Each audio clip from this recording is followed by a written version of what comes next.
માણસ અને હવાનો સ્વભાવ એક સરખો જ છે. હવા દિશા બદલે અને માણસ રંગ. હળવાશથી કહેશો તો કોઈની જોડે કડવાશ નહીં થાય.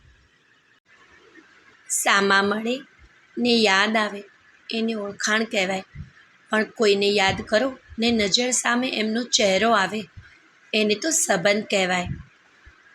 કેટલું સરળ છે ઈશ્વરને માનવું, પરંતુ કેટલું કઠણ છે ઈશ્વરનું માનવું.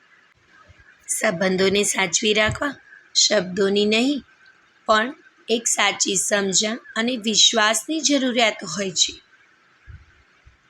જીવનની મીઠાશ માણવા માટે કડવા અનુભવો થવા જરૂરી હોય છે. પોતાને પણ ખુશ રાખો. જ્યારે તમે ખુશ થશો ત્યારે જ તમે ખુશીઓ શેર કરી શકશો. તમે કેવા વ્યસ્ત છો એના કરતાં તમે શેમાં વ્યસ્ત છો એ મહત્ત્વનું છે.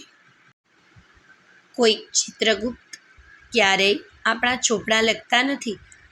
આપણે જ આપણું ચિત્ર ગુપ્ત રીતે દોરીએ છીએ.